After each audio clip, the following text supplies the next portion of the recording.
അപ്പോൾ ഈ യാത്രയും അതിനെ തുടർന്നുള്ള LDFൻ്റെയും CPM-ൻ്റെയൊക്കെ പ്രവർത്തനങ്ങളും ഈ രണ്ട് ശക്തികളെയും ഓരോ തരത്തിൽ നേരിടുന്ന തരത്തിൽ, പ്രത്യേകിച്ച് UDF-നെ നേരിടുക, അതുപോലെ തന്നെ ഇവരെയും ചില പ്രദേശങ്ങളിലെങ്കിലും നേരിട്ട് അവരെ മറികടന്ന് വീണ്ടും അധികാരത്തിലേക്ക് എത്തുക എന്നുള്ളതാണ് അവരുടെ മുന്നിലുള്ള വലിയൊരു ചാലഞ്ച്. കേന്ദ്ര ഗവൺമെന്റ് എതിരെയുള്ള സമരം പ്രഖ്യാപിക്കുന്നത് ഒരു പ്ലാറ്റ്ഫോമിലേക്ക് വീണ്ടും വരാനാണ്. പ്രത്യേകിച്ച് കേന്ദ്ര സർക്കാരുമായി ഒത്തുതീർപ്പുണ്ടാക്കുന്നു. ഇപ്പോൾ PM ശ്രീ പോലുള്ള പദ്ധതികളിൽ ഒത്തുതീർപ്പുണ്ടാക്കി അത് മാറ്റാന്നുള്ള വലിയ പ്രധാനപ്പെട്ട മറികടക്കുക എന്നുള്ളൊരു പ്രശ്നമുണ്ട്. ആ പ്രതിച്ഛായ മാച്ചുകളയാന്നുള്ളൊരു സംഗതിയുണ്ട്.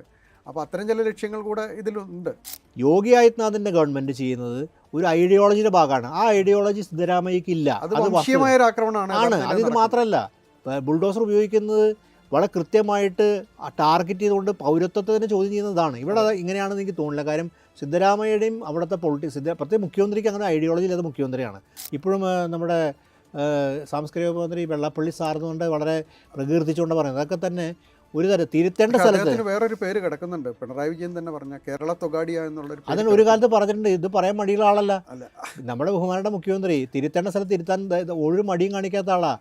എന്തുകൊണ്ട് അപ്പോഴാണ് ഈ ഭരണത്തിൽ തുടരാൻ എന്തൊക്കെ ഉപായങ്ങൾ ശ്രമിക്കാന്നതിനെ കുറിച്ചൊരു ബോധ്യം ഉണ്ടാവുകയും അപ്പോൾ വിവേകത്തോടെ ആൾക്കാർ പ്രതികരിക്കും. എല്ലാ സമൂഹവും ആ വിവേകത്തോട് പ്രതികരിക്കും. അത് ഒരു രാഷ്ട്രീയ ബോധം എന്ന് പറയുന്നത് അതാണ്. അല്ലാണ്ട് തികച്ചും ഒരു സ്വത്വത്തിൻ്റെ അടിസ്ഥാനത്തിൽ മാത്രം പ്രതികരിക്കുന്നതല്ല. ഇൻസൈറ്റിലേക്ക് സ്വാഗതം.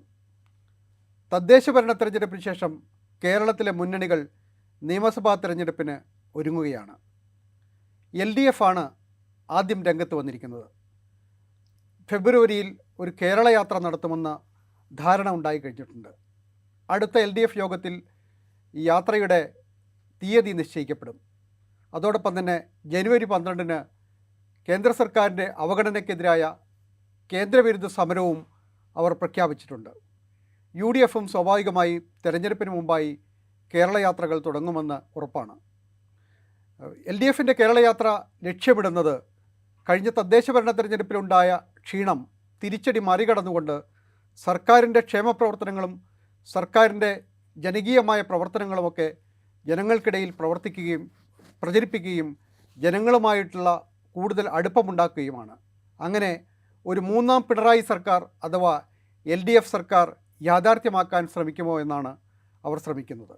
ഈ വിഷയമാണ് ഇന്ന് ഇൻസൈറ്റിൽ ചർച്ച ചെയ്യുന്നത്. എന്നോടൊപ്പം ദാമോദർ പ്രസാദ് ഉണ്ട്. ഈ ചർച്ചയിലേക്ക് സ്വാഗതം. LDF ഒരു യാത്ര പ്രഖ്യാപിച്ചു കഴിഞ്ഞു. ഏകദേശം മെയ് മാസത്തോടുകൂടി കേരളത്തിലൊരു നിയമസഭാ തെരഞ്ഞെടുപ്പ് നടക്കാൻ പോവുകയാണ്.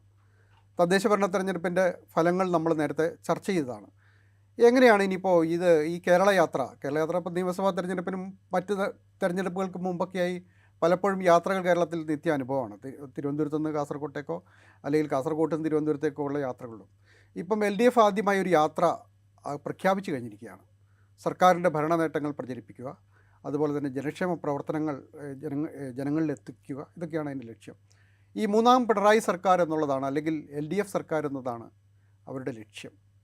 ഇത് എത്രമാത്രം സാധ്യതയുള്ളൊരു കാര്യമാണ് എന്നാണ് ഈ തദ്ദേശ ഭരണ തെരഞ്ഞെടുപ്പിൻ്റെ ഫലത്തിൻ്റെ പശ്ചാത്തലത്തിൽ നമ്മൾ ചർച്ച ചെയ്യുന്നത്.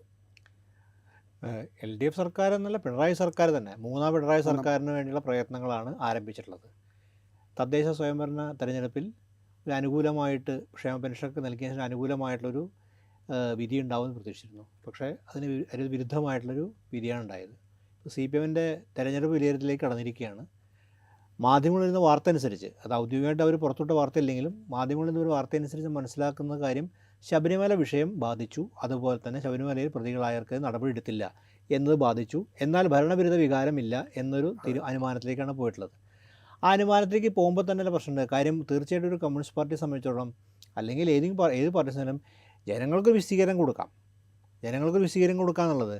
പക്ഷേ തങ്ങൾക്ക് എവിടെ പിഴച്ചു എന്നുള്ളതിന് സ്വയം ഒരു ചോദ്യമുണ്ട്. അത് ആത്മപരിശോധന സ്വയം. ആ പിഴച്ചെന്നൊരു രാഷ്ട്രീയ പാർട്ടി നിലയ്ക്ക് അതിൻ്റെ ഒരു ദീർഘകാലത്തെ രാഷ്ട്രീയ വീക്ഷണവുമായി ബന്ധപ്പെട്ട അത് ചെയ്യാൻ വിസമ്മതിക്കും എന്നുള്ളതാണ്. ഈ ഭരണവിരുദ്ധ വികാരം തീർത്തും ഇല്ല എന്നുള്ള ഒരു തീരുമാനം അവരെടുത്തിട്ടുണ്ടെങ്കിൽ, നമുക്കറിയില്ല, എടുത്തിട്ടുണ്ടെങ്കിൽ അങ്ങനെ അനുമാനത്തിൽ എത്തിയിട്ടുണ്ടെങ്കിൽ. കാരണം ഭരണത്തിനെതിരെയുള്ള ശബരിമല ഒറ്റ കാരണം നിന്ന് വളരെ ചുരുക്കലായിരിക്കും. മാത്രമല്ല കേരള സമൂഹത്തെ വേറെത്തിൽ വളരെ ഒരു വിഷയം ശബരിമല ബാധിച്ചിട്ടുണ്ടാവാം. പക്ഷേ അത് വിഷയത്തിലേക്ക് എന്തുകൊണ്ടെന്ന് ഞാൻ പറഞ്ഞിട്ടുണ്ടെങ്കിൽ, മുഖ്യമന്ത്രി തന്നെ അവസാനത്തെ പത്രസമ്മേളനത്തിൽ പറയുന്നുണ്ട് ശബരിമല ചില സ്ഥലങ്ങളെ ബാധിച്ചിട്ടുള്ളൂ എന്ന്. അദ്ദേഹത്തിനെ വിലയിരുത്തി തന്നെ ശബരിമല ചില സ്ഥലങ്ങളെ ബാധിച്ചിട്ടുള്ളൂ. അപ്പോൾ അതിന് വിരുദ്ധമായിട്ട് ഒരു പാർട്ടി അങ്ങനെ വിലയിരുത്തുന്ന കാര്യം നമുക്ക് ഇനിയിപ്പോൾ അതിൻ്റെ വിശദമായ കുറിപ്പുകളും ഒക്കെ പാർട്ടി പുറത്തുവരിക്കും. പക്ഷേ ആ ഒരു പശ്ചാത്തലത്തിൽ നമ്മൾ കാണുന്ന കാര്യം എന്തായാലും തദ്ദേശ സ്വയംഭരണ സ്ഥാപനങ്ങളിലേക്ക് തിരഞ്ഞെടുപ്പ് CPM-ന് ക്ഷീണമുണ്ടാക്കിയിരുന്നു, LDF-ന് ക്ഷീണമുണ്ടാക്കിയിരിക്കുന്നു, LDF-ൻ്റെ ഘടകകക്ഷികൾക്കും കാര്യമായ ക്ഷീണം പറ്റിയിരിക്കുന്നു. അതുകൊണ്ട് ഇതൊരു വീണ്ടും തിരിച്ചു വരാനുള്ള ഒരു നീക്കവും അതുപോലെ തന്നെ തങ്ങളുടെ ശക്തി കേന്ദ്രങ്ങൾ പിടിച്ചു നിർത്താനുള്ളതിൻ്റെ ഭാഗമായിട്ട് അടുത്ത പ്രവർത്തകർ കിടക്കുകയാണ് അവർ. അപ്പോൾ അതിന് ഗവർണൻസിൻ്റെ തലത്തിൽ അവർ പ്രവർത്തനം എടുക്കും. ഇതിൻ്റെ പ്രധാനപ്പെട്ട കാര്യം പിന്നെ അറിയുന്ന പോലെയാണ് 3 മാസം എഫക്റ്റീവായിട്ടുള്ളൂ. 3 എഫക്റ്റീവായിട്ട് വരെ കിട്ടുന്ന 3 മാസമാണ്. കാര്യം ഏപ്രിൽ ആകുമ്പോഴേക്കും ഇലക്ഷൻ നിലവിൽ ചെയ്യണം, ഇലക്ഷൻ ഡിക്ലെയർ ചെയ്യും. ആ 3 മാസം കൊണ്ട് ഈ ഫലപ്രദമായിട്ട് ഇതാവണം. ഈ തദ്ദേശ ഭരണ തെരഞ്ഞെടുപ്പിൻ്റെ ഒരു സവിശേഷത എന്ന് പറഞ്ഞാൽ വോട്ട് പെർസെൻറ്റേജിൽ UDF-ഉം LDF-ഉം തമ്മിൽ 5% വ്യത്യാസമുണ്ട്. അതുപോലെ തന്നെ ഗ്രാമപഞ്ചായത്തുകൾ മുതൽ കോർപ്പറേഷൻ വരെ UDF-ന് പ്രകടമായ മുൻതൂക്കമുണ്ട്. അപ്പോൾ ഇതിനെയൊക്കെ മറികടക്കുക എന്നുള്ളൊരു വലിയ ചലഞ്ചാണ് LDF-ൻ്റെ മുമ്പിലുള്ളത്. അതെങ്ങനെ അവർക്ക് നിർവഹിക്കാൻ കഴിയുമെന്നുള്ളതാണ്. അപ്പോൾ അവർ ഒരു കാര്യം കൂടി പറയുന്നത്, ക്ഷേമപ്രവർത്തനങ്ങൾ ഈ സർക്കാർ പിണറായി സർക്കാർ നടത്തിയ ക്ഷേമപ്രവർത്തനങ്ങൾ എഫക്റ്റീവായിട്ട് വേണ്ട പോലെ ജനങ്ങൾ എത്തിച്ചില്ല എന്നൊരു വാദമുണ്ട്. അത് സ്ഥിരം പറയുന്നൊരു കാര്യമാണ്, എപ്പോഴും പറയുന്ന കാര്യമാണ്. അത് എനിക്കത് വ്യാപകമായ രീതിയിൽ തന്നെ ക്ഷേമ പെൻഷൻ്റെ കാര്യവും ക്ഷേമത്തിൻ്റെ കാര്യവും അറിയാത്തൊരു ജനവിഭാഗം കേരളത്തിലുണ്ടാവില്ല. എല്ലാവർക്കും ആ വിവരം അറിയാം. നന്നായിട്ട് ഫലപ്രദമായി തന്നെ കമ്മ്യൂണിക്കേഷൻ, പൈസ വീട്ടിൽ തന്നെ ഫലപ്രദമായി തന്നെ ആ സമ്മേളനം നടന്നിട്ടുണ്ട്. ഏറ്റവും നല്ല സമയം നടത്തിയ കാര്യം വീട് വീടാന്തരം കയറിറങ്ങി പറഞ്ഞതും, പാർട്ടി പ്രവർത്തകർ വീട് വീടാന്തരം കയറിയിറങ്ങി പറഞ്ഞതും, പത്രദ്വാരയും മാധ്യമങ്ങൾ ദ്വാരയും അവതരിപ്പിച്ചതും ഈ പെൻഷനും തീർച്ചയായിട്ടും. അപ്പോൾ ആ നിലയ്ക്ക് അത് എത്തിയിട്ടില്ല എന്നുള്ളത് ഒരു ഒരു മിഥ്യാധാരണയാണ് തോന്നുന്നത്. അത് കാരണം അത് എത്തിയിട്ടുണ്ട്, ആൾക്കാർക്ക് അറിയാം, അതിൻ്റെ ഗുണഫലങ്ങൾ അനുഭവിച്ചിട്ടുണ്ടാവണമല്ലോ. അപ്പോൾ അതല്ല ഇതിൻ്റെ കാര്യം. അപ്പോൾ ഈ പ്രധാനപ്പെട്ട നമ്മൾ മനസ്സിലാക്കുന്ന കാര്യം യാത്ര എന്നുള്ളത്, അപ്പോൾ കേരളത്തെ ഒരു യാത്ര നടത്തി പ്രചാരണങ്ങൾ ഓരോ സ്ഥലത്തുകൂടി കടന്നുപോയി വിശദീകരിക്കേണ്ട കാര്യം വിശദീകരിച്ച് കാണേണ്ടവരെ കണ്ട് ഒക്കെയാണ് ഈ നടത്താറുള്ളത്. ഈ സംഘടനയും മുന്നണിയൊക്കെ സജീവമാക്കുന്നതിൻ്റെ ഒരു ഭാഗം കൂടിയാണ്. അതെ, പിണറായി വിജയൻ പല യാത്രകളും കേരളത്തിൽ നടത്തിയിട്ടുണ്ട്. ഏറ്റവും കൂടുതൽ കേരളം നടത്തിയ ഒരു രാഷ്ട്രീയ നേതാവ് ചരിത്രത്തിലായിരിക്കും അദ്ദേഹമായിരിക്കും. പലപ്പോഴും അദ്ദേഹത്തിൻ്റെ യാത്ര വഴിമതിയിൽ പ്രശ്നങ്ങൾ നേരിട്ടുണ്ട്. അപ്പോൾ ഇപ്പോൾ നമ്മൾ മനസ്സിലാക്കുന്ന കാര്യം നവകേരള സദസ്സായിരുന്നു അതിനകത്ത് നമുക്കറിയാവുന്നതല്ല, അതിൻ്റെ തുടക്കം തന്നെ ഒരു ചെറിയ വിവാദമായിരുന്നു. അപ്പോൾ ഈ വില എന്താ പറയുക ബസ്സായി ബന്ധപ്പെട്ട് അതും സർക്കാരിൻ്റെ നേട്ടങ്ങളും ക്ഷേമപ്രവർത്തനങ്ങളും ജനങ്ങളിൽ എത്തിക്കാൻ വേണ്ടിയായിരുന്നു. തീർച്ചയായിട്ടും 140 മണ്ഡലങ്ങളിലും എല്ലാ മന്ത്രിമാരെയും കൂട്ടിയിട്ട് ആ തുടക്കത്തിന് വിവാദമായത് തന്നെ ബസ്സായി ബന്ധപ്പെട്ടാണ്. ആ ബസ് എന്താണ് വലിയൊരു മ്യൂസിയം പീസാവുകയും എന്നൊക്കെ പറഞ്ഞാൽ മ്യൂസിയം പീസ് ഒരു ബസ് അവിടെ നിന്ന് ആർക്കും പോലും അറിയില്ല. രൂപയോളം ചെലവഴിച്ചു. അത് പറഞ്ഞ് AK ബാലൻ അപ്രത്യക്ഷനായി, ബസ്സും അപ്രത്യക്ഷമായി എന്നാണ് ഇപ്പോൾ ഏതാണ്ട് നമുക്ക് മനസ്സിലാക്കാൻ കാര്യം. അപ്പോൾ ആ ബസ് ഇപ്പോൾ എന്തോ KSRTCയുടെ ഭാഗമായിട്ട് ഉപയോഗിക്കുന്നു നിൽക്കണമല്ലോ. അത് അതിന് പ്രത്യേകിച്ച് ആരും ആ ബസ്സിൽ നമ്മുടെ ബഹുമാനപ്പെട്ട മുഖ്യമന്ത്രിയും ഈ മന്ത്രിമാർ യാത്ര ചെയ്തതിൻ്റെ പേരിൽ അത് വലിയ തോതിൽ ലേലം ചെയ്യപ്പെടുന്നു, ആൾക്കാർ അത് വാങ്ങാൻ വേണ്ടി വലിയ തരത്തിലുള്ള ഇതുണ്ടായിരിക്കുമെന്നൊക്കെയാണ് അന്ന് നമ്മുടെ AK ബാലൻ അന്ന് പറഞ്ഞു. ഈ യാത്രയ്ക്ക് ആ ബസ് ഉപയോഗിക്കുമെന്ന് അറിയില്ല കേട്ടോ. ചിലപ്പോൾ ഉപയോഗിക്കാം, പക്ഷേ ആ ബസ് ഉപയോഗിക്കാതിരിക്കാൻ പക്ഷേ നല്ല കാര്യം. ആ ബസ് അത്ര വലിയ ഇപ്പം നമ്മൾ ഇതൊരു അതെ, ഇപ്പോൾ ഈ പയ്യന്നൂർ അതൊരു ആസ്ട്രോളജറെ കണ്ടു പറഞ്ഞപ്പോൾ ആസ്ട്രോളജറെ പറഞ്ഞ് കാണണം ഇതുള്ളത് കാര്യം. ഇതിൻ്റെ അകത്ത് ബസ്സിൻ്റെ ഐശ്വര്യക്കേട് അതിൻ്റെ അകത്ത് ഉണ്ടാവും. കാര്യം ഇവർക്കെല്ലാവരും ഐശ്വര്യമുള്ളവരും, പക്ഷേ ബസ്സിൻ്റെ ഐശ്വര്യക്കേടാണ് ഒരു പക്ഷേ ലോക്സഭാ തെരഞ്ഞെടുപ്പിൽ തിരിച്ചടിക്ക് കാരണമായത്. എന്തായാലും നവകേരള സദസ്സ് ആ ലോക്സഭ മുൻനിർത്തിയായിരുന്നു, ലോക്സഭ തെരഞ്ഞെടുപ്പ് മുൻനിർത്തിയായിരുന്നു നവകേരള സദസ്സ്. അത് വമ്പൻ തിരിച്ചടിയായി. നമ്മൾ നോക്കുകയാണെങ്കിൽ വമ്പൻ തിരിച്ചടി വലിയ ബാക്ക്ലേഷൻ ഉണ്ടായത്. ബാക്ക്ലേഷൻ എന്നാൽ അതിൻ്റെ അസ്തിത്വം തന്നെ CPM-ൻ്റെ രാഷ്ട്രീയമായ CPM-നെ വല്ലാതെ രീതിയിൽ പ്രതിസന്ധിപ്പെടുന്ന രീതിയിലായി ആ തെരഞ്ഞെടുപ്പ്. അപ്പോഴും അതിന് ന്യായീകരണം ലോക്സഭയാണ്. ലോക്സഭയെ സംബന്ധിച്ചിടത്തോളം BJP വിരുദ്ധ വോട്ടുകളെല്ലാം ഒരു ദേശീയ പാർട്ടിയിലേക്ക് കോൺഗ്രസ് കേന്ദ്രീകരിച്ചു എന്നുള്ളതായിരുന്നു വ്യാഖ്യാനം. ആ വ്യാഖ്യാനത്തെല്ലാം ഒതുക്കി തീർക്കണം. പക്ഷേ അപ്പോഴും ഈ ഭരണവിരുദ്ധ വികാരത്തിൻ്റെ അലകൾ കേരളത്തിലുണ്ടെന്നുള്ള കാര്യം പലരും നിരീക്ഷിക്കുകയും പറയുകയും ചെയ്തിട്ടുണ്ട്. അത് പല സ്ഥലത്തും പ്രകടമായിട്ടുണ്ട്. ആലപ്പുഴ പല സ്ഥലങ്ങളിലൊക്കെ അത് എല്ലാവരും വ്യക്തമായി കണ്ടതാണ്. എന്നിട്ടും അത് അംഗീകരിക്കാൻ തയ്യാറായില്ല. അപ്പോൾ അതിനുശേഷം പിന്നീടുള്ള തിരുത്തൽ നടപടികൾ നിലയ്ക്കാണ്. തിരുത്തൽ നടപടികൾ സർക്കാരിൻ്റെ മുന്നോട്ട് പോക്കിൻ്റെ ഭാഗമായിട്ടാണ് എനിക്ക് തോന്നുന്നു ഈ കേരളത്തിന് അധികം പ്രഷർ ഊന്നൽ കൊടുക്കാതിരിക്കുകയും അതേസമയം ക്ഷേമത്തിൻ്റെ കാര്യങ്ങൾ കൂടുതൽ വികസനമായിരുന്നു. അതെ, വികസനം പ്രധാനം. കേരളയിൽ നടക്കും എന്ന് അദ്ദേഹം പറയുന്നത് തന്നെ ഇതിൻ്റെയൊക്കെ ഭാഗമായിട്ടാണല്ലോ. പക്ഷേ ആ വികസനം നിലനിൽക്കുന്നുണ്ട്. പക്ഷേ അതേസമയം തന്നെ ഇപ്പം നമ്മൾ നോക്കിയാൽ തദ്ദേശ സ്വയംഭരണ തെരഞ്ഞെടുപ്പിൻ്റെ ഭാഗമായിട്ട് ദേശീയപാതയ്ക്ക് സ്ഥലം എടുക്കണം വലിയ തോതിന് ഊന്നൽ കൊടുക്കുന്നില്ല. കാര്യം പല സ്ഥലത്ത് പൊട്ടിപ്പൊളിഞ്ഞ് ഒരു ഉത്തരവാദിത്തം അല്ലെങ്കിൽ കൂടി, സർക്കാരിന് നേരിട്ട് ഉത്തരവാദിത്തം അല്ലെങ്കിൽ കൂടി കേന്ദ്ര സർക്കാർ പദ്ധതിയാണെന്ന് വ്യാപകമായിട്ട് പ്രചരിപ്പിക്കുകയും ചെയ്യുന്നു. മാത്രമല്ല ഈ കേരളത്തിൻ്റെ ഈ ഭൂമി എടുത്തു കൊടുത്തൊരു വലിയ നേട്ടമായി കാണുന്ന ആൾക്കാർ തന്നെ അതിൻ്റെ തടസ്സങ്ങൾ നീക്കുന്നതിൽ സംസ്ഥാന സർക്കാർ പങ്കുവഹിച്ചിട്ടുണ്ട്. വലിയ പങ്ക് അതുണ്ട്. പക്ഷേ ഇപ്പോൾ അത് പറയുന്നത് എല്ലാം കേന്ദ്ര സർക്കാരിന് തന്നെ ക്രെഡിറ്റ് കൊടുക്കാൻ തയ്യാറാണ്. കാര്യം അതുകൊണ്ട് ചിലപ്പോൾ തിരിച്ചടി ഉണ്ടാകുന്നൊരു ഭയപ്പാടായിരിക്കും പല സ്ഥലങ്ങളിലും പൊട്ടി വീഴുന്നതിനൊക്കെ ഭാഗമായിട്ട്. അപ്പോൾ പിന്നീട് നമ്മൾ കാണുന്ന കാര്യം പഞ്ചായത്ത് തെരഞ്ഞെടുപ്പോടനുബന്ധിച്ചുണ്ടായത് ഈ ക്ഷേമ പെൻഷന് കൊടുക്കുന്നതിൽ അതുപോലെ അതിദാരിദ്ര്യം പ്രയോറിറ്റി അനുസരിച്ച് വളരെ ശരിയായ നിലപാടാണ്. അത് വളരെ സ്വാഗതാർഹമായ നിലപാടാണ്. അത് ഏത് മുന്നണി ചെയ്താലും. കാരണം അതിന് എത്ര പല രീതിയിലും കൊണ്ട് വിമർശിക്കാം, അതിൻ്റെ സ്റ്റാറ്റിസ്റ്റിക്കൽ ഡാറ്റ ചോദിക്കാം, അത് എന്താണ് അതിൻ്റെ പക്ഷേ എന്നിരുന്നാലും അത് പ്രയോറിറ്റി ആവുന്നത് അതിദാരിദ്ര്യം പരിഹരിക്കാനും ദാരിദ്ര്യം പരിഹരിക്കുക എന്നുള്ളത് ഒരു പ്രയോറിറ്റി സർക്കാർ മുഖ്യ അജണ്ടയായി മാറ്റുന്നത്. അത് ഇടതുപക്ഷ സർക്കാരായിക്കോട്ടെ ഏത് സർക്കാരായിക്കോട്ടെ അത് സ്വാഗതാർഹമാണ്. നമ്മളതിനെ വളരെ ശ്ലാഘിക്കണം. കാര്യം അതിന് ഒരു വിഷനാണ് കാണിക്കുന്നത് സമൂഹത്തെക്കുറിച്ചുള്ള. അതിലേക്ക് CPM എത്തി എന്നുള്ളത് വളരെ വികസനത്തിൽ നിന്ന് കേരളയിൽ പോലെ ഈ ഉപരിവർഗത്തിന് വേണ്ടി വികസനത്തിൽ നിന്ന് ഒരു അടിസ്ഥാന പ്രശ്നത്തിലേക്ക് കമ്മ്യൂണിസ്റ്റ് പാർട്ടി അല്ലെങ്കിൽ ഇടതുപക്ഷ രാഷ്ട്രീയ പാർട്ടി എത്തി എന്നുള്ളത് വളരെ പോസിറ്റീവായിട്ടാണ് എനിക്ക് തോന്നിയ കാര്യം. കാര്യം അതിൻ്റെ ഒരു അടുത്ത ഘട്ടത്തിൽ തന്നെ ഒരു പറയുന്നത് ദാരിദ്ര്യ നിർമ്മാർജ്ജനത്തിലേക്ക് കിടക്കുന്നത്.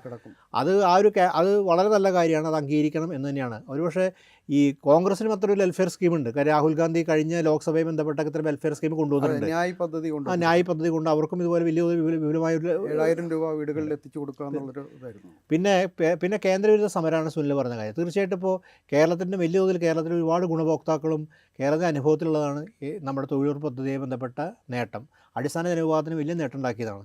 പക്ഷെ അത് കോൺഗ്രസിൻ്റെയും ക്യാമ്പയിനാണ്.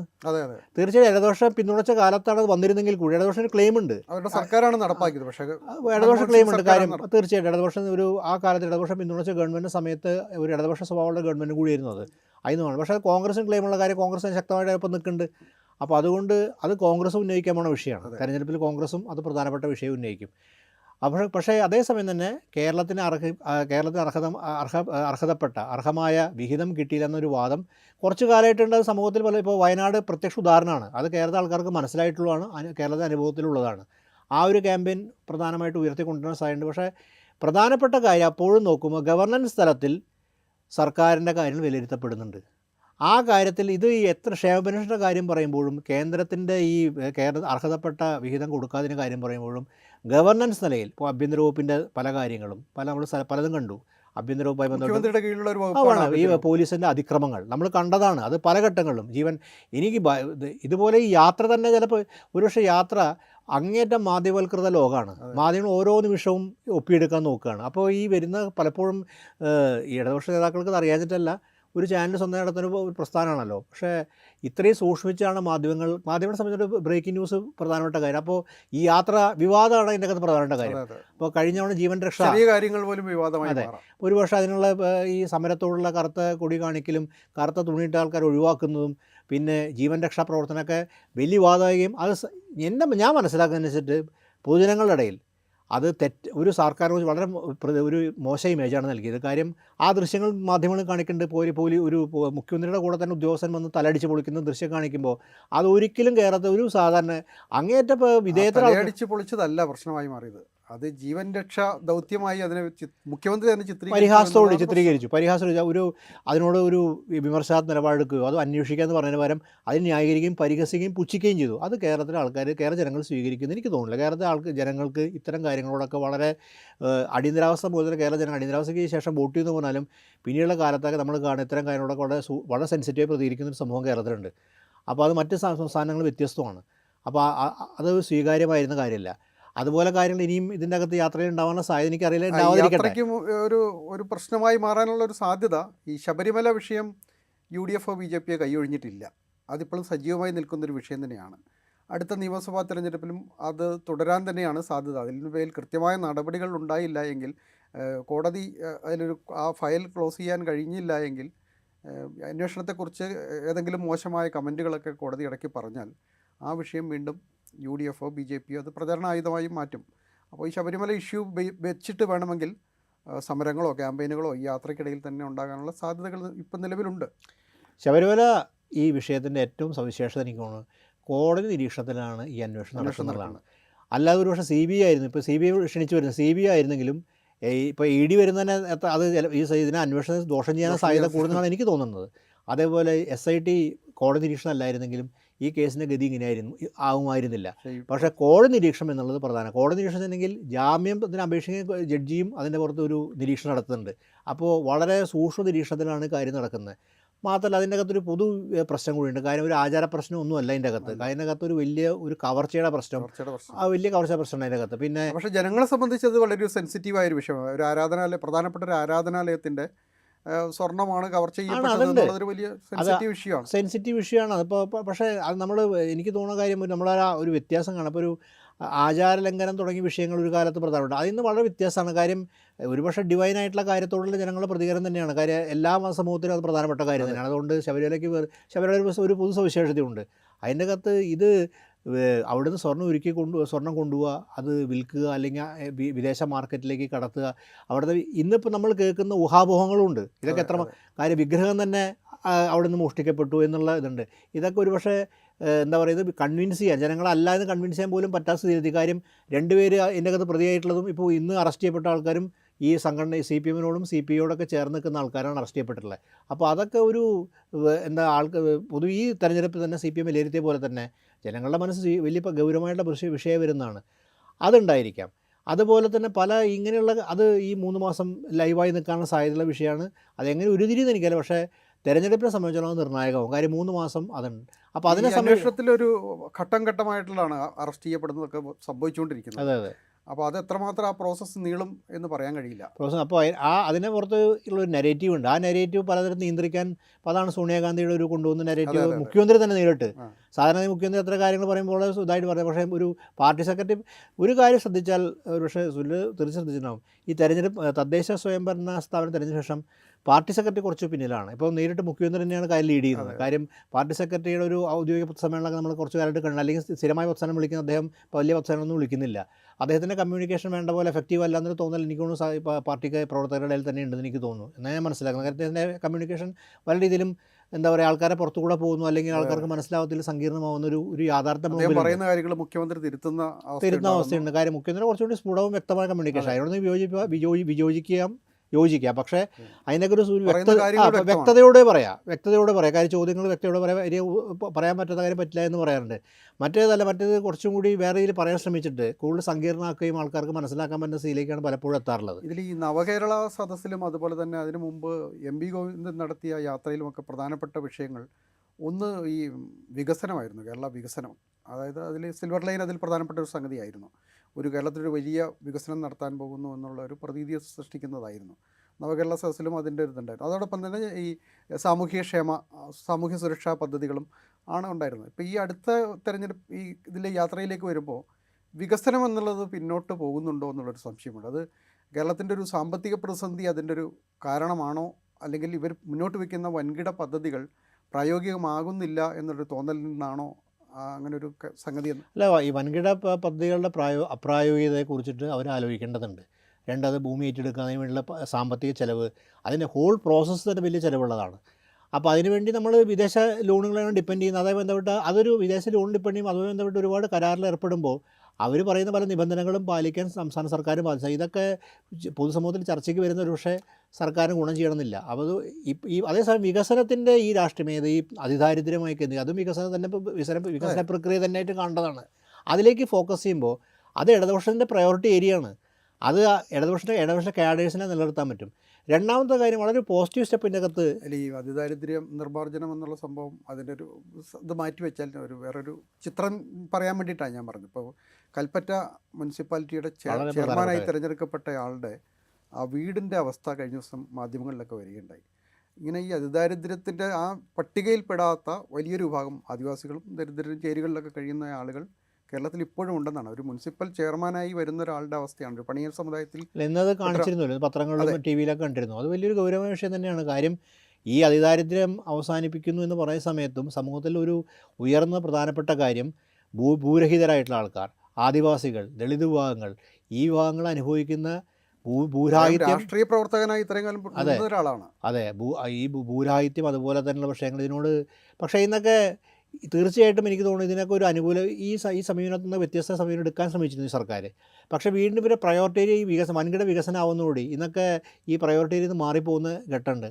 അതിൻ്റെ തിരിച്ചടി കൂടി ഈ തെരഞ്ഞെടുപ്പിൽ കാണാം. കാര്യം കാലങ്ങളായി ഇടതുപക്ഷം വോട്ട് ചെയ്യുന്ന ഇത് KK ബാബുരാജൊക്കെ ചൂണ്ടിക്കാണിച്ച കാര്യം, കാലങ്ങളായി ഇടതുപക്ഷം വോട്ട് ചെയ്യുന്ന ഒരു വലിയ വിഭാഗം, പ്രത്യേകിച്ച് ദളിത് വിഭാഗത്തിൽ തന്നെ ഒരു മനം മാറി ചിന്തിക്കുന്ന സ്ഥിതി സംഭവിച്ചു. ഈ കഴിഞ്ഞ തെരഞ്ഞെടുപ്പിൽ തന്നെ ദളിത് വോട്ടുകളിലെ ഒരു ഷിഫ്റ്റ് പലരും ചൂണ്ടിക്കാണിക്കുന്നുണ്ട് വ്യാപകമായി. ഇപ്പോൾ ദളിത് വോട്ടുകൾ എന്ന് പറയുന്നത് LDFൻ്റെ ഒരു വോട്ട് ബാങ്കാണ്. അതിൽ എന്തൊക്കെ മാറ്റങ്ങൾ സംഭവിച്ചാലും ദളിത് വോട്ടുകൾ സ്ഥിരമായി നിൽക്കും. അപ്പോൾ പലപ്പോഴും ഹിന്ദുവിൻ്റെയൊക്കെ പഠനങ്ങളൊക്കെ വരുമ്പോഴൊക്കെ ഈ നിയമസഭാ തെരഞ്ഞെടുപ്പിൻ്റെയും ലോക്സഭാ തെരഞ്ഞെടുപ്പിൻ്റെയൊക്കെ അന്വേഷണങ്ങൾ വരുമ്പോഴത്തേക്കും പറയാറുള്ളത് ദളിത് വോട്ടുകൾ അതുപോലെ തന്നെ കഴിഞ്ഞ തെരഞ്ഞെടുപ്പിൽ ഒഴികെ പിന്നോക്ക വോട്ടുകളും LDFൻ്റെ ഒപ്പം ആയിരുന്നു എന്ന് പറയാറുണ്ട്. പക്ഷേ ഇത്തവണ ദലിത് വോട്ടുകളിലൊരു ഷിഫ്റ്റ് ഉണ്ടായിട്ടുണ്ടെന്നാണ് പല നിരീക്ഷകരും പറയുന്നൊരു സംഗതി. അതിലെത്രമാത്രം അതിനെക്കുറിച്ചാണ് ആ നിരീക്ഷണം കുറച്ച് പ്രതികാര യുക്തിയോടുകൂടി ഒരു വോട്ട് എന്നുള്ള കാര്യം തീർത്ത് അവഗണിക്കപ്പെടുകയും എന്താ പറയുക, ഘടനാപരമായി തന്നെ ദളിത് വിഭാഗത്തോടൊക്കെ ഒരു വേറെ ഒരു അനുഭവം എനിക്കത് വളരെ ക്രിട്ടിക്കലായി കാണേണ്ട കാര്യമാണ്. കാര്യം ഭൂസമരങ്ങളോടൊക്കെ അതൊരു അനുകൂലമായിട്ട് സമീപനമുള്ള CPM പല കാലത്തും ഉണ്ടായിട്ടുള്ളത്.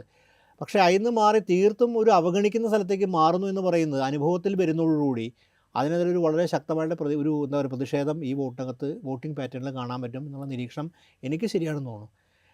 അതുപോലെ തന്നെ മതന്യൂനപക്ഷ വിഭാഗങ്ങൾ പ്രധാനമായിട്ട് UDF ശരിക്കും പോവുകയും LDFന് വലുത് പിന്തുണയ്ക്കുന്ന വിഭാഗം മുഴുവനായിട്ട് തന്നെ UDFിലേക്ക് പോകുന്ന കാര്യങ്ങളുണ്ട്. ഒരു കാര്യം ഞാൻ സുനിലിൻ്റെ ശ്രദ്ധിച്ചിട്ടുണ്ടാവും, SIR ഡിബേറ്റായി ബന്ധപ്പെട്ടും പൗരത്വ ഭേദഗതി ഡിബേറ്റായി ബന്ധപ്പെട്ടും ഒരു പുതിയൊരു നിർദ്ദേശം സംസ്ഥാന സർക്കാർ വെച്ചതായി കണ്ടു. നേറ്റിവിറ്റി കൊടുക്കണം. നേറ്റിവിറ്റി ഇപ്പോൾ തന്നെ നമുക്ക് വില്ലേജ് ഓഫീസൊക്കെ പോയി കിട്ടണം. പക്ഷേ അതൊരു സംസ്ഥാന സർക്കാരിന് ഒരു നല്ലൊരു കാർഡാണ് എൻ്റെ അഭിപ്രായത്തിൽ. കാരണം അതിന് ഒരു വളരെ പോസിറ്റീവായ മൂല്യമുണ്ട്. അത് പക്ഷേ UDFനും ചെയ്യാവുന്ന കാര്യമാണ്. പക്ഷേ ആ ഒരു പ്രോജക്റ്റ് അതിന് നേറ്റിവിറ്റി സർട്ടിഫിക്കറ്റ് അതിന് എത്രമാത്രം നിയമപരമായിട്ട് സാധ്യതയുണ്ട്, അത് മറ്റ് ഐഡൻറ്റി കാർഡുകളുടെ പുറത്ത് നിൽക്കുമോ അല്ലെങ്കിൽ അതുകൊണ്ട് എന്തെങ്കിലും ഇതാവുന്നുള്ള കാര്യം നിയമപരമായി പരിശോധിക്കേണ്ടതാണ്. കാര്യം ഇത് പ്രഖ്യാപിക്കുക പോലും ജില്ലാ സമയം തന്നെ BJP നേതാക്കൾ അതിന് എതിർക്കുന്നതായി കേട്ടു. പക്ഷേ സംസ്ഥാന സർക്കാർ നിയമത്തിൻ്റെ ഒരു പരിധിക്കകത്തുകൊണ്ട് നേറ്റീവ് സർട്ടിഫിക്കറ്റ് ഇപ്പോഴും ഉണ്ടല്ലോ, നമ്മൾ ആവശ്യങ്ങൾക്ക് നേറ്റീവ് സർട്ടിഫിക്കറ്റ് കൊടുക്കുന്നത്. പക്ഷേ അതൊരു വലിയ നീക്കമായിരിക്കും.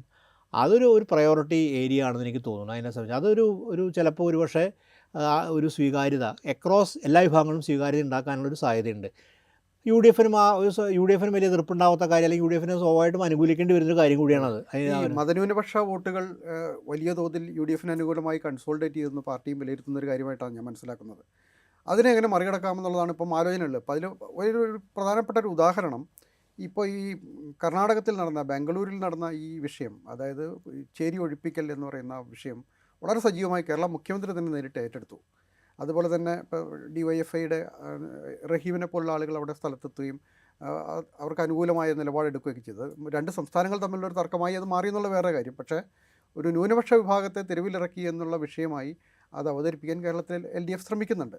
അപ്പോൾ അത്തരം ഈ പ്രശ്നങ്ങളെ, ന്യൂനപക്ഷങ്ങളെ ഒക്കെ എതിരായി മാറി എന്നുള്ളൊരു തോന്നലിനെ മറികടക്കാൻ ഒരു പുതിയ ആയുധമായി അത്തരം വിഷയങ്ങളെ എടുക്കുന്നു. അതിനെക്കുറിച്ചൊരു ആശങ്ക രേഖപ്പെടുത്താതിരിക്കാൻ പറ്റില്ല. കാര്യം അത്തരം ആയുധങ്ങൾ ഉപയോഗിക്കുമ്പോൾ അത് ന്യൂനപക്ഷങ്ങളെ കൂടുതൽ ആശങ്കപ്പെടുത്തുന്നതാണോ എന്നുള്ള കാര്യം കൂടി ആലോചിക്കേണ്ടതുണ്ട്. കാരണം ഉത്തർപ്രദേശിൽ നടക്കുന്ന ബുൾഡോസറും സിദ്ധരാമയ്യ ഇവിടെ പ്രയോഗിച്ച ബുൾഡോസറും ഇത് ചെയ്ത തെറ്റാണ്.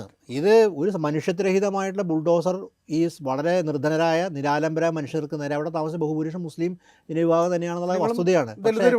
ദളിതരുമുണ്ട്.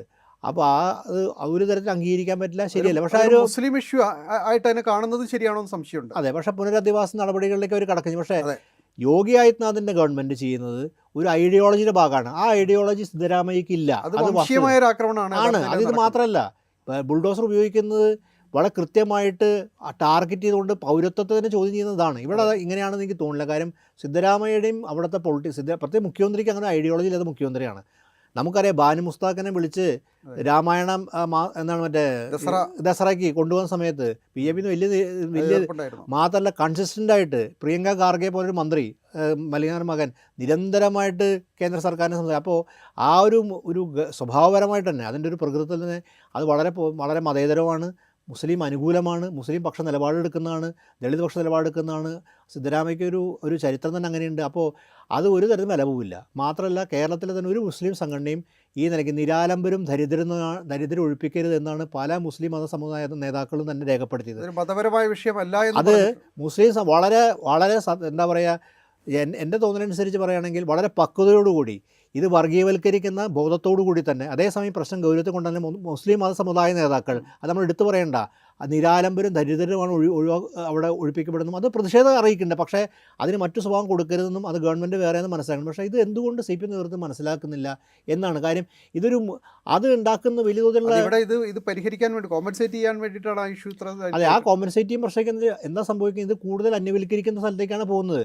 അങ്ങനെ സ്വീകാര്യത ഇല്ല അതിൻ്റെ അകത്ത്. കാര്യം കർണാടക തൊട്ടടുത്തുള്ള സംസ്ഥാനമാണ്. അവിടെ നടക്കുന്ന പ്രവർത്തനത്തെക്കുറിച്ച് ഇവിടുത്തെ ആൾക്കാർക്ക് നല്ലപോലെ ബോധ്യമുണ്ട്. കാര്യം പ്രത്യേകിച്ച് ഈ വടക്കേ മലബാറും കർണാടക തമ്മിലൊരു ബന്ധം വെച്ച് തന്നെ അവിടെ നടക്കുന്ന പ്രവർത്തനങ്ങൾ ഇവിടെ സൂക്ഷ്മം നോക്കുന്നുമുണ്ട്. അപ്പോൾ അത്തരം കാര്യങ്ങൾ മനസ്സിലാക്കുന്ന സമയത്ത് ഇങ്ങനൊരു ക്യാമ്പയിൻ തീർച്ചയായിട്ടും ആൾക്കാർക്ക് മനസ്സിലാവും ഇവിടെ പോയ മതന്യൂനപക്ഷം പ്രത്യേകിച്ച് മുസ്ലിം വോട്ട് തിരിച്ചു പിടിക്കാനുള്ള സൂത്രത്തിൻ്റെ ഭാഗമായിട്ട് ഒരു ഉപായം, ആ ഉപായമൊന്നും കേരളത്തിലെ ഒരു കാര്യം വിവേകങ്ങളുടെ സമൂഹമാണ് കേരളത്തിലെ. ആ വിവേകങ്ങളുടെ സമൂഹം രാഷ്ട്രീയ പ്രബുദ്ധമായ വേറതിൽ പ്രതികരിക്കാൻ തയ്യാറായ സമൂഹമാണ്. അവർ ഭരണപരമായ നേട്ടങ്ങളും കോട്ടങ്ങളും തന്നെ പരിഗണിക്കുന്നത്. അതിൻ്റെ അകത്തുള്ള നിലപാടുകൾ അവർ നോക്കും. ആ നിലപാടിൻ്റെ അടിസ്ഥാനത്തിൽ ഈ ഒരു വെള്ളാപ്പള്ളി നടേശൻ കേരളത്തിൽ ഉണ്ടാക്കിയ ഡാമേജ് എന്താണ്, അതെന്തുകൊണ്ട് തിരുത്താൻ അവർ തയ്യാറല്ല. അതിനെക്കുറിച്ച് ഇപ്പോഴും തിരുത്താൻ തയ്യാറല്ല. കാര്യം ആ ഡാമേജ് എന്ന് പറഞ്ഞാൽ നേരിട്ട് കാര്യം കേരളത്തിൽ വളരെ എന്ത് തന്നെ കേരളത്തിൽ സ്വാധീനമുള്ള ഒരു വ്യക്തി. മുസ്ലിം ന്യൂനപക്ഷങ്ങൾക്കിടയിൽ വലിയ തോതിൽ അകൽച്ച ഉണ്ടാക്കിയ ഒരു ഇടപെടലായിരുന്നു വെള്ളാപ്പള്ളി. തീർച്ചയായിട്ടും അതിനെ പിന്തുണച്ചതാണ്, അതിനെ പിന്തുണച്ചു എന്നുള്ളതാണ്. പിന്തുണച്ചു. സരസ്വതി വിലാസമുള്ള നാവെന്നൊക്കെ പറഞ്ഞ് പിന്തുണയ്ക്കുന്ന വഴി ഇപ്പോഴും വെള്ളാപ്പള്ളി നടേശനെ പിന്തുണച്ചുകൊണ്ടാണ് പാർട്ടി സെക്രട്ടറിയും അതുപോലെ തന്നെ മുഖ്യമന്ത്രി ഇപ്പോഴും പറയുന്നത്. ഇപ്പോഴും നമ്മുടെ സാംസ്കാരിക മന്ത്രി വെള്ളാപ്പള്ളി സാറിനുകൊണ്ട് വളരെ പ്രകീർത്തിച്ചുകൊണ്ട് പറയുന്നത് അതൊക്കെ തന്നെ ഒരു തരം തിരുത്തേണ്ട സ്ഥലത്ത് വേറൊരു പേര് കിടക്കുന്നുണ്ട്. പിണറായി വിജയൻ തന്നെ പറഞ്ഞ കേരള തൊഗാഡിയ എന്നുള്ളൊരു അതിന് ഒരു കാലത്ത് പറഞ്ഞിട്ടുണ്ട്. ഇത് പറയാൻ മടിയുള്ള ആളല്ല നമ്മുടെ ബഹുമാനയുടെ മുഖ്യമന്ത്രി. തിരുത്തേണ്ട സ്ഥലത്ത് തിരുത്താൻ ഒരു മടിയും കാണിക്കാത്ത ആളാ. എന്തുകൊണ്ട് അപ്പോഴാണ് ഈ ഭരണത്തിൽ തുടരാൻ എന്തൊക്കെ ഉപായങ്ങൾ ശ്രമിക്കാന്നതിനെ കുറിച്ചൊരു ബോധ്യം ഉണ്ടാവുകയും അപ്പോൾ വിവേകത്തോടെ ആൾക്കാർ പ്രതികരിക്കും. എല്ലാ സമൂഹവും ആ വിവേകത്തോട് പ്രതികരിക്കും. അത് ഒരു രാഷ്ട്രീയ ബോധം എന്ന് പറയുന്നത് അതാണ്. അല്ലാണ്ട് തികച്ചും ഒരു സ്വത്വത്തിൻ്റെ അടിസ്ഥാനത്തിൽ മാത്രം പ്രതികരിക്കുന്നതല്ല. ഈ പിണറായി വിജയനെ കൊണ്ടു നടന്ന സംഭവം പാർട്ടിക്ക് കാര്യമായി അല്ലെങ്കിൽ കഴിഞ്ഞ തെരഞ്ഞെടുപ്പിൽ കാര്യമായി ഗുണം ചെയ്തില്ല എന്ന് മാത്രമല്ല വലിയ തോതിൽ ദോഷം ചെയ്തു എന്നാണ് ഇപ്പം തെരഞ്ഞെടുപ്പ് ഫലങ്ങളൊക്കെ തന്നെ വ്യക്തമാക്കുന്നത്. പ്രത്യേകിച്ച് ന്യൂനപക്ഷങ്ങൾ ഈ LDFുമായി ഒരു അകൽച്ചയിലേക്ക് പോകുന്നതിൽ ഇത് വലിയ പങ്ക് വഹിച്ചിട്ടുണ്ട്. മാത്രമല്ല അദ്ദേഹത്തെ വെള്ളാപ്പള്ളി നടേശനെ കൂട്ടിയത് കൊണ്ട് പിന്നോക്ക വിഭാഗങ്ങൾക്കിടയിൽ അല്ലെങ്കിൽ ഈഴവരുടെ വോട്ടുകൾ BJPയിലേക്ക് കഴിഞ്ഞ ലോക്സഭാ തെരഞ്ഞെടുപ്പിൽ ഷിഫ്റ്റ് ചെയ്ത പോലെ ആ വോട്ടുകൾ തിരിച്ചു പിടിക്കാമെന്നുള്ളൊരു പ്രതീക്ഷയും നടന്നു എന്ന് തോന്നുന്നില്ല. അത് രണ്ടും നടന്നിട്ടില്ല. ഫലത്തിൽ അതൊരു വലിയ അവരെ സംബന്ധിച്ച് വിനാശകരമായൊരു സംഭവമായിട്ടാണ് മാറിയിരിക്കുന്നത്. പക്ഷേ ഇപ്പോഴും അത് തിരുത്താൻ നടപടി എടുക്കുന്നില്ല എന്നുള്ളൊരു പ്രശ്നമുണ്ട്. ഇല്ല, തിരുത്താൻ നടപടി എടുക്കാത്തതിന് കാരണം നമ്മൾ വേറെ അന്വേഷിക്കണം. കാരണം അതാണ് ഈ ഭരണപരമായിട്ടുള്ള വീഴ്ചകൾ ഈ സർക്കാരിൻ്റെ തെരഞ്ഞെടുപ്പ് വിധിയിലില്ല എന്ന് പറയുന്ന ഒരു സംവിധാനം ഒരുപക്ഷെ ഇതിനെക്കുറിച്ച് ആഴത്തിൽ പോകാൻ തയ്യാറല്ല. അത്രമാത്രം ഒരു ഗാഢബന്ധം അവർ തമ്മിലുണ്ടായിരിക്കണം. ആ ഗാഢബന്ധം പുറന്നു കിടന്നുകൊണ്ട് നമുക്ക് നല്ലത് എനിക്ക് ഇവിടെ CPM തിരുത്തുന്നത് എന്ന് പറയാനേക്കാൾ നല്ലത് വെള്ളാപ്പള്ളി നടേശനം അഭ്യർത്ഥിക്കുകയാണ്. അദ്ദേഹം തിരുത്തട്ടെ. അതായിരിക്കും കുറച്ചുകൂടി പ്രായോഗികം നടക്കാൻ സാധ്യതയാണ്. എനിക്ക് തോന്നുന്നു സത്യം പറയുമെങ്കിൽ അദ്ദേഹം കുറച്ചൊരു വിവേകത്തോടുകൂടി തിരുത്താൻ സാധ്യതയുണ്ട്. കാര്യം കേരളത്തിൻ്റെ രാഷ്ട്രീയ ചലനങ്ങളെ വളരെ സൂക്ഷിച്ച് നോക്കുന്ന ആളാണ്. LDFന് ദോഷം ഉണ്ടാക്കരുത്, LDFന് ദോഷം, സ്വയം ദോഷം ഉണ്ടാക്കരുത്, സമൂഹത്തിന് ദോഷം ഉണ്ടാക്കരുത് എന്ന് പറഞ്ഞാൽ അദ്ദേഹം ചിലപ്പോൾ തിരുത്താൻ സാധ്യതയുണ്ട്. കാര്യം അദ്ദേഹത്തിന് കുറച്ചുകൂടി ഈ കേരളത്തിൻ്റെ അകത്ത് കുറേ കാലമായിട്ട് രാഷ്ട്രീയ പ്രവർത്തനങ്ങൾ പല രാഷ്ട്രീയ നേതാക്കളെയും കണ്ടുവരുന്നുണ്ട്. ചിലപ്പോൾ അങ്ങേര് തിരുത്താനുള്ള സാധ്യത കൂടുതലാണ്. ഇവർ തിരുത്തിനേക്കാളും ഭേദം അങ്ങേര് തിരുത്ത് അഭ്യർത്ഥിക്കുന്നതായിരിക്കും നല്ലതാണ് എൻ്റെ തോന്നൽ. വേറൊന്ന് ഈ ദലിത് വോട്ടുകൾ നേരത്തെ പറഞ്ഞതിൻ്റെ ഒരു തുടർച്ചയാണ്. ഇപ്പോൾ CK ജാനു UDFിൽ അസോസിയേറ്റ് അംഗമായി. അതിൻ്റെ തുടർച്ചയായി നടന്നൊരു ചെറിയൊരു ഉദാഹരണം ഞാൻ പറയുന്നത്. ഇപ്പോൾ പുന്നല ശ്രീകുമാർ LDFുമായി CPMമായി വളരെ അടുത്ത് നിൽക്കുന്ന ഒരാളാണ്. അദ്ദേഹം കഴിഞ്ഞ ദിവസം നടത്തിയ പ്രസ്താവന സർക്കാരിനെ വിമർശിക്കുന്നതായിരുന്നു. സർക്കാർ ഇവരിൽ നിന്ന് അകന്നുപോയി എന്നുള്ളൊരു വിഷയമാണ് അദ്ദേഹം വളരെ സ്ട്രോങ് ആയി ഉന്നയിച്ചത്. എന്ന് പറഞ്ഞാൽ ഈ ദലിത് വോട്ടുകളുടെ ഒരു ഷിഫ്റ്റിനോട് ചേർന്നിട്ടാണ് അദ്ദേഹത്തിൻ്റെ ഒരു പ്രസ്താവന വന്നിരിക്കുന്നതെന്നാണ് എനിക്ക് തോന്നുന്നത്. വളരെ ശരിയാണ്, ഞാൻ ശ്രദ്ധിച്ചിരുന്നു. അതിൻ്റെ അകത്ത് വളരെ ശരിയാണ്. കാര്യം ഇടതുപക്ഷ സർക്കാരിനെ, പ്രത്യേകിച്ച് പിണറായി സർക്കാരിനെ അകമഴിഞ്ഞ് പിന്തുണച്ചിരുന്നു.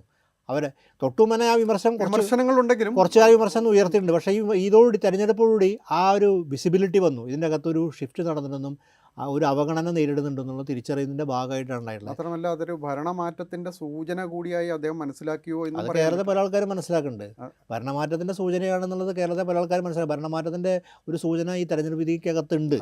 ആ വിധിക്കകത്ത് ഇനി തിരുത്താൻ പറ്റുമെന്ന് വെച്ചാൽ 3 മാസം തിരുത്താനൊക്കെ കാര്യം ജനങ്ങളാണ് വോട്ട് ചെയ്യുന്നത്. ജനങ്ങളെ സംബന്ധിച്ച് ജനങ്ങളെ അവരെ പ്രേരിപ്പിക്കുന്ന പല ഘടകങ്ങളുണ്ടായിരിക്കാം. അതുപോലെ തന്നെ അവർ തിരുത്താൻ പറ്റുമായിരിക്കും. അതൊക്കെ ഒരു രാഷ്ട്രീയ പ്രവർത്തനത്തിൻ്റെ മികവനുസരിച്ചിരിക്കും.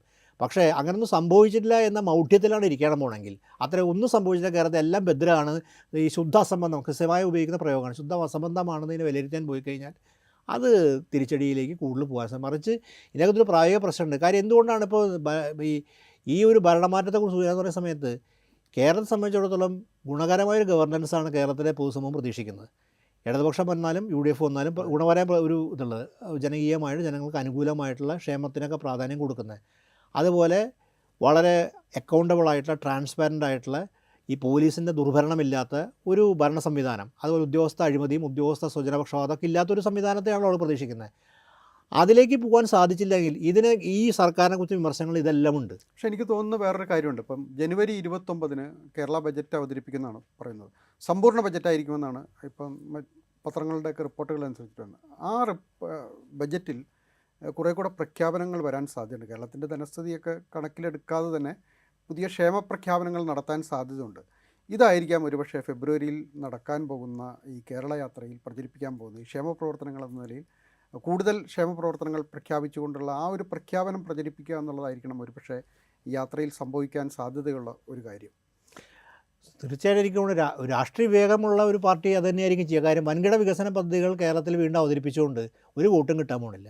അതൊന്നും കേരളത്തിലെ ആൾക്കാർക്ക് അത്ര വൻകിട വികസന പദ്ധതികളല്ല, മറിച്ച് ക്ഷേമം അതുപോലെ ഒരു ഇടതുപക്ഷത്തിൻ്റെ ഒരു വോട്ട് ബാങ്ക് ഉണ്ടല്ലോ, ആ വോട്ട് ബാങ്കിനൊക്കെ സ്വീകാര്യമായിട്ട് രീതിയിൽ ഒരു ഈ വെൽഫെയറിസം അനുബന്ധമായിട്ടുള്ള പിന്നെ നേറ്റിവിറ്റി പോലുള്ള കാര്യങ്ങൾ അങ്ങനെയുള്ള പല കാര്യങ്ങളിലേക്കും ഫോക്കസ് ചെയ്യുന്ന തരത്തിലൊരു ഇതായിരിക്കും ഇത്. പക്ഷേ കേരള സമൂഹം അത് ആലോചിക്കും, ഇത് വെറും വാഗ്ദാനമാണോ? ഇത് വെറും വാഗ്ദാനം നൽകാൻ സാധിക്കും, വാഗ്ദാനമാണ്. പക്ഷേ അനുഭവത്തിൽ വന്നിട്ടും എതിരഭിപ്രായം. അപ്പോൾ പക്ഷേ ഗവർണൻസ്, ഞാനിത് വീണ്ടും ഊന്നി പറയുന്നു, ഭരണനിർവഹണത്തിൽ ഒരു തിരുത്തൽ ആവശ്യമാണ്.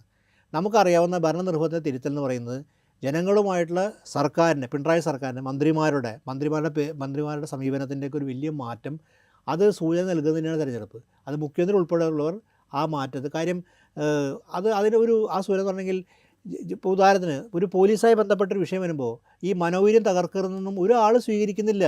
കേരളത്തെ പൗരസമൂഹം സ്വീകരിക്കാൻ തയ്യാറല്ല. പൗരസമൂഹം അങ്ങനെയല്ല മനസ്സിലാക്കുന്നത്. അതുപോലെ വളരെ വിമർശനാത്മകമായിട്ടുള്ള പോലീസ് ഉദ്യോഗസ്ഥന്മാരെ വീണ്ടും ഉന്നത സ്ഥാനത്ത് കൊണ്ടുവയ്ക്കുന്നത് കേരളത്തിലെ പൊതുസമൂഹം സ്വീകരിക്കുന്ന കാര്യമല്ല. പോയ ആളുകളെ തന്നെ വീണ്ടും പുതിയ പോസ്റ്റുകൾ. അതുപോലെ തന്നെ ഒരു ഉദ്യോഗസ്ഥൻ ഈ പരോളൊക്കെ നീട്ടിക്കൊടുക്കാൻ വേണ്ടി, അതുകൊണ്ട് ഈ ആഭ്യന്തര വകുപ്പ് ഈ സർക്കാരിൻ്റെ പ്രവർത്തനങ്ങളിൽ വളരെ ദോഷകരമായി പ്രതിഫലിച്ചതാണ്. മറ്റേതൊരു വകുപ്പ് എടുത്ത് നോക്കിയാലും നമ്മൾ പല വകുപ്പിനെ കുറിച്ചും വിലയിരുത്താൻ ആൾക്കാർ, പക്ഷേ നേരിട്ട് മുഖ്യമന്ത്രി കൈകാര്യം ചെയ്യുന്ന ആഭ്യന്തര വകുപ്പ് ഈ ഗവൺമെൻറ്റിനൊക്കെ ക്ഷീണം വളരെ വ്യക്തമാണ്. അതിനുള്ള എതിർപ്പും നിങ്ങൾ നോക്കി കഴിഞ്ഞ കുറച്ച് കാലത്ത് ന്യൂസുകൾ നോക്കിയാൽ, റിപ്പോർട്ടുകൾ നോക്കിയാൽ മതി, ആഭ്യന്തര വകുപ്പുമായി ബന്ധപ്പെട്ട റിപ്പോർട്ടുകളാണ്. അതൊക്കെ വലിയ തോതിലുള്ള പ്രത്യേകത സൃഷ്ടിച്ചിട്ടുണ്ട്. അത് പ്രത്യേകം സൃഷ്ടിച്ചിട്ടുണ്ടെങ്കിൽ മലപ്പുറത്തും കോഴിക്കോടും കണ്ണൂരും ഒക്കെ തന്നെ അതിന് പ്രത്യേകതകളുണ്ട്. കാരണം അൻവർ പലപ്പോഴും ഉന്നയിച്ചൊരു വിഷയമാണ് അതിൻ്റെ അകത്ത് വന്നിട്ട്. ഇത് കാണാതിരിക്കുന്ന അർത്ഥമില്ല. അപ്പോൾ തിരുത്തൽ എന്ന് പറഞ്ഞാൽ ഗവർണൻസിനാണ് തിരുത്തൽ വേണ്ടത്, അത് ക്ഷേമത്തിൽ മാത്രം ഒതുങ്ങുന്നതല്ല. നമ്മൾ ഈ പ്രതിപക്ഷത്തിൻ്റെ നീക്കത്തെക്കുറിച്ച് കൂടെ സംസാരിക്കേണ്ടതുണ്ടെന്ന് എനിക്ക് തോന്നുന്നു. അപ്പോൾ പ്രതിപക്ഷം സ്വാഭാവികമായും ഒരു യാത്ര നടത്താനുള്ള സൂചന വി.ഡി. സതീശൻ പ്രതിപക്ഷ നേതാവ് പറഞ്ഞിട്ടുണ്ട്. അതോടൊപ്പം തന്നെ അദ്ദേഹം പറഞ്ഞൊരു കാര്യം, ഞങ്ങൾ ഈ തെരഞ്ഞെടുപ്പിൽ 50% സീറ്റുകൾ യുവാക്കൾക്കും സ്ത്രീകൾക്കും കൊടുക്കുമെന്ന് അദ്ദേഹം ഒരു പ്രഖ്യാപനം നടത്തി കഴിഞ്ഞു. ഒരു രാഷ്ട്രീയത്തിലൊരു തലമുറ മാറ്റമാണ്, UDFൻ്റെ കാര്യത്തിലൊരു തലമുറ മാറ്റമാണ് ഈ തെരഞ്ഞെടുപ്പിൽ സംഭവിക്കാൻ പോകുന്നത് എന്ന് അദ്ദേഹം പറഞ്ഞിട്ടുണ്ട്. അതുപോലെ തന്നെ ഇതുവരെ പ്രഖ്യാപിച്ച മുന്നണികളുടെ തെരഞ്ഞെടുപ്പ് മാനിഫെസ്റ്റോ ആകില്ല ഞങ്ങൾ പ്രഖ്യാപിക്കാൻ പോകുന്നത്. ഒരു പുതിയ കേരളത്തിന് വേണ്ടിയിട്ടുള്ള മാനിഫെസ്റ്റോ ആണ് പ്രഖ്യാപിക്കാൻ പോകുന്നത്. എല്ലാ വിഭാഗങ്ങളെയും ഉൾക്കൊള്ളുന്ന, അവരുടെ വികസനത്തിന് ഉതകുന്ന സംഗതികളായിരിക്കും. വിദഗ്ധന്മാരുടെ അഭിപ്രായങ്ങളെല്ലാം ചോദിച്ചുകൊണ്ട് അവരെയൊക്കെ ഉൾപ്പെടുത്തിക്കൊണ്ടും സ്ഥാനാർത്ഥികളുടെ ലിസ്റ്റിൽ തന്നെ വിവിധ മേഖലകളിൽ നിന്നുള്ള, സാംസ്കാരിക മേഖലയിൽ നിന്നും അതുപോലെ തന്നെ സിനിമാ മേഖലയിൽ നിന്നുമൊക്കെ ഉള്ള ആളുകളെ ഉൾപ്പെടുത്തിക്കൊണ്ടുള്ള ഒരു സ്ഥാനാർത്ഥികളുടെ പട്ടികയാണൊക്കെ ഉണ്ടാകാൻ പോകുന്നതൊക്കെ അദ്ദേഹം പറഞ്ഞിട്ടുണ്ട്. അത് ഈ തദ്ദേശ ഭരണ തെരഞ്ഞെടുപ്പിലെ റിസൾട്ട് ഈ നിയമസഭാ തെരഞ്ഞെടുപ്പിൽ അധികാരത്തിലേക്ക് എത്തുക എന്നുള്ളൊരു അജണ്ട സെറ്റ് ചെയ്തുകൊണ്ടാണ് UDF കേരളത്തിൽ സജീവമായി പ്രവർത്തിക്കുന്നത്. ഇതിനകത്ത് UDF ആയതുകൊണ്ട് ഇതിനകത്ത് എന്തൊക്കെ സംഭവിക്കുമെന്ന് നമുക്കറിയില്ല. കാരണം അധികാരം കിട്ടുമെന്നുണ്ടെങ്കിൽ തമ്മിലടിക്കുക എന്നുള്ളത് കോൺഗ്രസിൻ്റെ ഒരു പതിവ് ശീലമാണ്. UDFനകത്ത് ഇതൊക്കെ സംഭവിക്കാൻ സാധ്യതയുണ്ട്. അപ്പോൾ അങ്ങനെ കഴിഞ്ഞ തെരഞ്ഞെടുപ്പിൽ നേരിട്ട ഒരു പ്രതിപക്ഷത്തെ അല്ല ഈ തവണ LDF നേരിടാൻ പോകുന്നത്. കുറെ കൂടെ സുസജ്ജമായൊരു പ്രതിപക്ഷത്തെയാണ്. അല്ല, തീർച്ചയായിട്ടും അത് പ്രത്യേകിച്ച് രണ്ട് തെരഞ്ഞെടുപ്പിൽ വിജയത്തിന് ശേഷം, ഉപതെരഞ്ഞെടുപ്പുകളുടെ ശേഷം ഒന്നാമത്തെ വി.ഡി. സതീശൻ തൻ്റെ ഒരു ക്രെഡൻഷ്യൽസ് പ്രൂവ് ചെയ്തിട്ടുണ്ട്. അപ്പോൾ വേറെ ഒരു രാഷ്ട്രീയം നോക്കിക്കാണുന്ന ഒരാളും കൂടിയാണ്. അതായത് ഒരു തരത്തിൽ കോൺഗ്രസിൻ്റെ ഒരു പരമ്പരാഗത രീതിയിൽ വ്യത്യസ്തമായിട്ട് കുറച്ചും കൂടി സമകാലികമായിട്ടുള്ള ഒരു സ്വഭാവത്തിൽ നിന്ന് രാഷ്ട്രീയത്തെ നോക്കിക്കാണുന്ന സാമൂഹ്യത്തിലെ മാറ്റങ്ങളെക്കുറിച്ചൊക്കെ നോക്കിക്കാണുന്നത്. ഒരുപക്ഷെ ഈ രാഹുൽ ഗാന്ധിയുടെയൊക്കെ പുതിയ പൊളിറ്റിക്സിനോട് കുറേ അലൈൻ ചെയ്യാൻ പറ്റുന്ന ലീഡർഷിപ്പ് ശരിക്കും സതീശൻ്റെതാണ്. അപ്പോൾ ആ നിലയിൽ ഒരു കാഴ്ചപ്പാട് അദ്ദേഹത്തിനുണ്ട്. അദ്ദേഹം ഞാൻ പ്രധാനപ്പെട്ട തെരഞ്ഞെടുപ്പാണ്.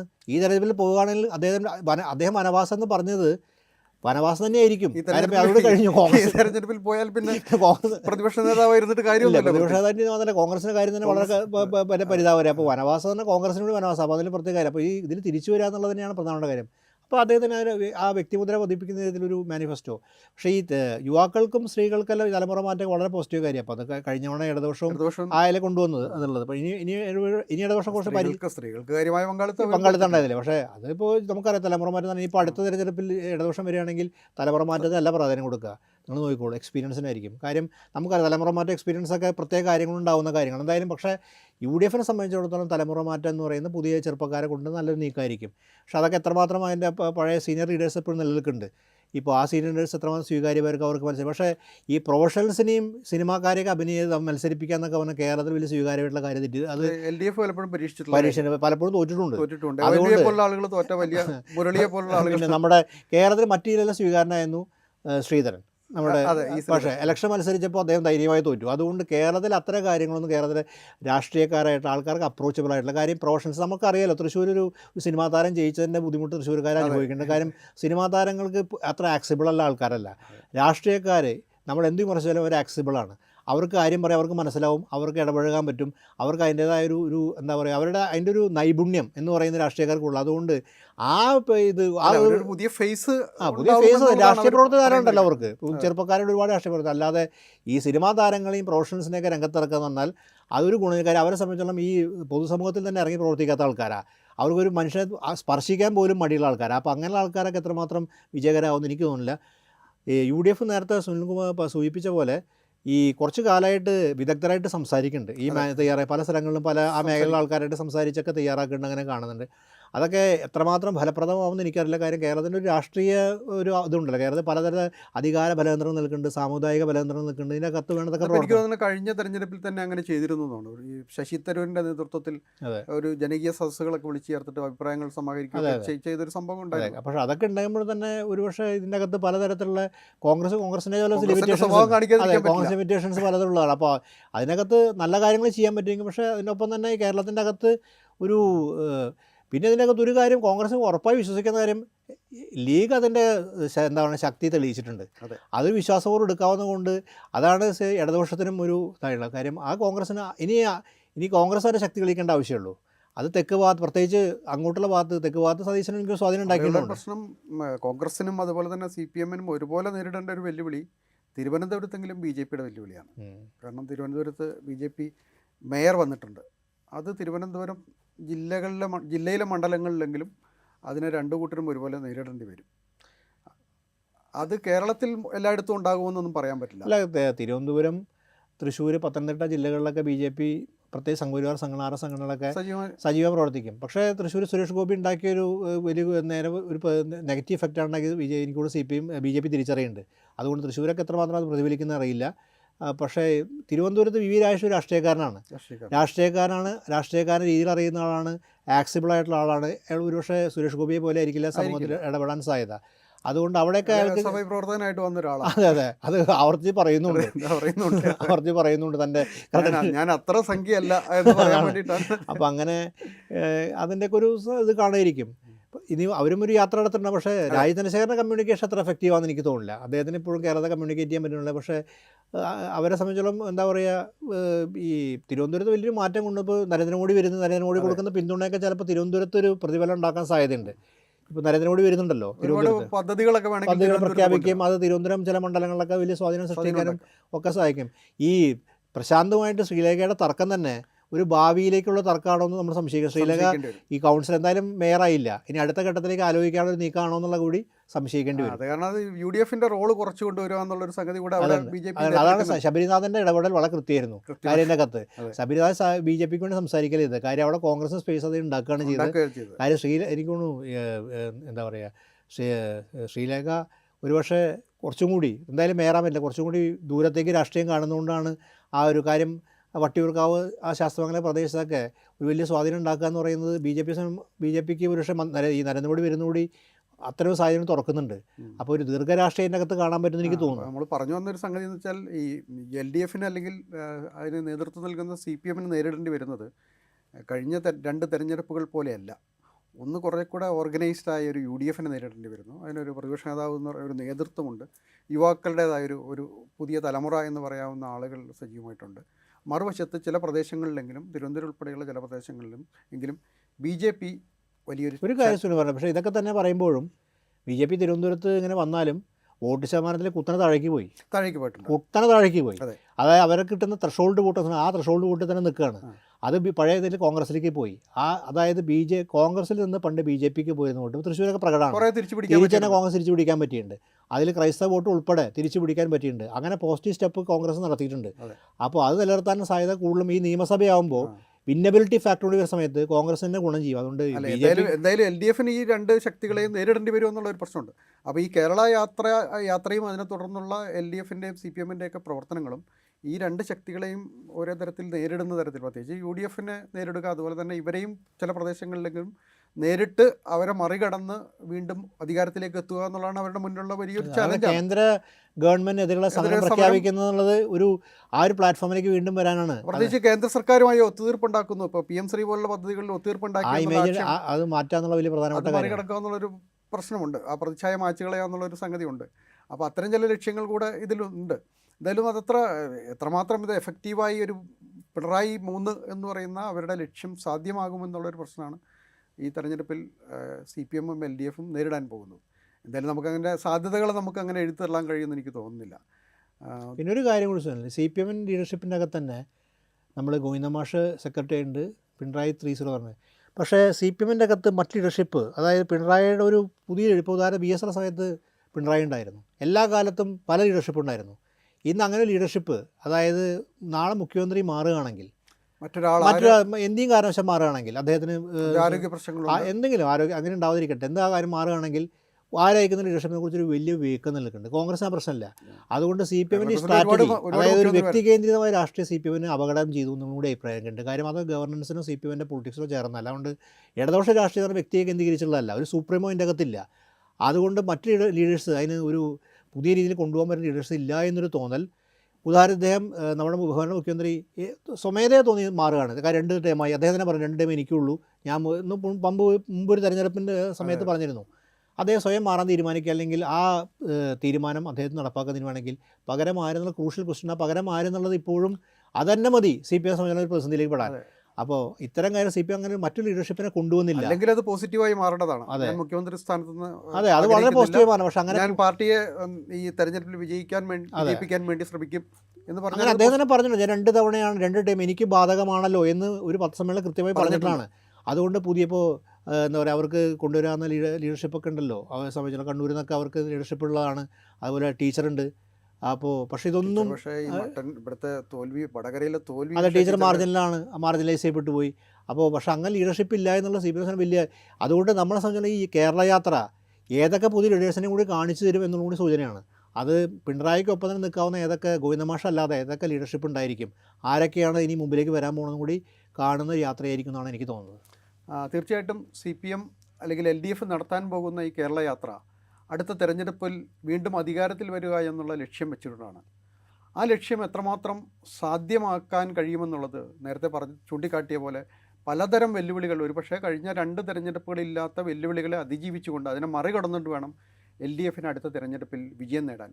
തീർച്ചയായും ദാമോദർ പ്രസാദ് അവസാനം പറഞ്ഞതുപോലെ മറ്റൊരു നേതൃത്വത്തെ, ഒരു നേതൃനിരയെ അവതരിപ്പിക്കാൻ ഈ തെരഞ്ഞെടുപ്പിൽ LDF-ന് കഴിയുമോ എന്നുള്ള പ്രശ്നം, അതുപോലെ തന്നെ ഈ UDF ഉണ്ടാക്കിയിരിക്കുന്ന പുതിയ നേട്ടങ്ങളെ എത്രമാത്രം മറികടക്കാൻ കഴിയും, അതിനെന്താണ് പദ്ധതികൾ കയ്യിലുള്ളത് എന്ന് ജനങ്ങളിൽ എത്തിക്കാൻ കഴിയും എന്നതിനെയൊക്കെ ആശ്രയിച്ചിരിക്കും ഒരു 3ാം പിണറായി സർക്കാർ അല്ലെങ്കിൽ മറ്റൊരു LDF സർക്കാർ എന്നുള്ള കാര്യം യാഥാർത്ഥ്യമാക്കാൻ. അങ്ങനെ അത്തരം കാര്യങ്ങളെ പരിഗണിച്ചുകൊണ്ട് മാത്രമേ അത് യാഥാർത്ഥ്യമാകാൻ കഴിയുകയുള്ളൂ എന്നാണ് പ്രശ്നം. നന്ദി.